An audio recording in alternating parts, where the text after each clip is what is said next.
ආයිබෝවන් හිතවත් යාළුවනේ අද බලන්න යන ඇප්ලිකේෂන් එක මොකක්ද කියලා බලුණා. සාමාන්‍ය වෙලාව සෙල්ෆ් ක්ලික් එකක් ගන්නකොට ඔයාලට වෙලා ෆොටෝස් වල එහෙම ඩිසයිනින් කරනවා. ඉතින් ඒ ඩිසයිනින් ඔයාලට වෙලා කරා ගන්න බැරි. ඒ කියන්නේ නැතුව ඔයාලට වෙලා සෙල්ෆ් ක්ලික් කරා ගන්න පුළුවන්. මේ ඇප්ලිකේෂන් ඔයාලට ඩවුන්ලෝඩ් කරලා යූස් කරනවා. ඔයාලට මේ ඇප්ලිකේෂන් එකම ඕනම එඩිටින් තියෙන යූස් කරලා බලන්න සුපිරිම ඇප්ලිකේෂන් එකක්.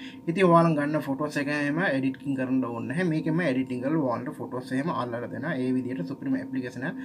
සාමාන්‍ය ඔයාලන් කොහේ හරි යනකොට එහෙම නැත්නම් සාමාන්‍ය වෙලාව ඔයාලන් මොනාරි වැඩක් කරනකොට හතරි ඔයාලට ෆොටෝ ගන්න ඕන මේ ඇප්ලිකේෂන් එක යූස් කරන්න පුළුවන්. ඉතින් සුපිරිම ඇප්ලිකේෂන් එකක් කියලා කියන්න පුළුවන්. වීඩියෝ වල සම්පූර්ණ බලන්න Lanka Tech Sinhala YouTube channel එක අලුතින් බලන්න subscribe කරවන්න. ඒ වගේ bell button එකක ඒක all කියලා තියෙන option එක දී ගන්න. එතකොට තමයි අපි දාන්නේ අලුත් videos එකම notification එක. මේ application එකේ link එක බලන්න වීඩියෝට පල්ලේ description දෙන්නම්. ඒකෙන් ගිහලා download කරගන්න. ඒ වගේම ඔයාලා YouTube එකේ වීඩියෝ බලනවා like එකක් කරන්න, share එකක් කරන්න, කරන share එකක් ඇවිල්ලා ඔයාලගේ Facebook වලට එතන WhatsApp වලට යාළුවා කොටේට ඇවිල්ලා share කරන්න. Facebook page එක like කරලා නැත්නම් like කරගන්න. මේ application එකේ link එක බලනවා මෙන්න මේ විදිහට වීඩියෝ ටුඩි දෙන එකෙන් ගිහලා download කරගන්න. මෙන්න මේ විදිහට බලනවා වීඩියෝ ටුඩි තියෙයි ඒකෙන් ගිහලා download කරගන්න. ඒ වගේම ඔයාලා Facebook එකේ වීඩියෝ බලනවා like එකක් කරන්න, share එකක් කරන්න, කරන share එකක් ඇවිල්ලා ඔයාලගේ Facebook වලට නැත්නම් WhatsApp වලට යාළුවා කට්ටියට share කරන්න. යාළුවනේ අපි බලන්න යන ඇප්ලිකේෂන් එක ඇවිල්ලා මෙන්න මේ ඇප්ලිකේෂන් එක තමයි ඕපන් කරපු ප්‍රොෆයිල් මෙන්න මේ විදිහට ඇඩ් එකක් එනවා. ඒක ඇවිල්ලා ක්ලෝස් කරගන්න.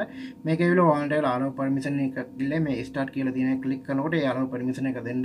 ඊට පස්සේ එන icon එක ඇවිල්ලා මෙන්න මේ විදිහට තමයි. ඉතින් මේක බලනවා ඔයාලට ඇවිල්ලා option තුනක් දීලා තියෙනවා. ඉතින් ඔයාලට ඕනම quality එක ඇවිල්ලා photos එක edit කරගන්න පුළුවන්. ඉතින් මේකේ බලනවා ඔයාලට පළවෙනි එකට තියෙන එක තමයි පොඩ්ඩක් හොඳයි. ඒ කියන්නේ self click එක එහෙම නැත්නම් back camera එකේ ඔයාලා photos එකක් ගන්නකොට ඒක editing කරා ගන්න පුළුවන් විදිහට තියෙන්නේ. හරිද මම මේක ඇවිල්ලා click කරනවා. click කරනකොට මෙන්න මේ විදිහට open වෙනවා. සාමාන්‍ය වෙලාව දැන් මම photos එකක් මම ගන්නම්. මේක ගන්නකොට ඔයාලට ඇවිල්ලා බලා ගන්න පුළුවන් සාමාන්‍ය photos එක කොහොමද කොයි විදිහට තියෙන්නේ කියලා. ඉතින් ඒ විදිහට ඇවිල්ලා ඔයාලට ඇවිල්ලා photos එකම ගන්න පුළුවන්. ඉතින් මෙන්න මේ විදිහට දැන් මම ඇවිල්ලා මේක ඇවිල්ලා photos එකක් ඇවිල්ලා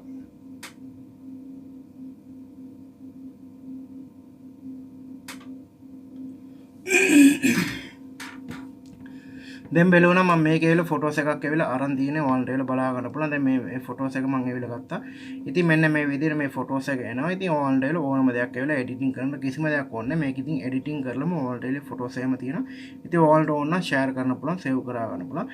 ඉතින් මෙන්න මේ විදිහට ඔයාලට ඇවිල්ලා යූස් කරා ගන්න පුළුවන්. සුපිරිම ඇප්ලිකේෂන් එකක් යූස් කරලා බලන්න. ඉතින් මේ වීඩියෝ එක ඔයාලට කැමති නම් ලයික් එකක් දෙන්න, ෂෙයාර් එකක් දෙන්න. ආයේ මේ වගේ හොඳ වීඩියෝ එකක් ඇවිල්ලා හම්බෙන්න.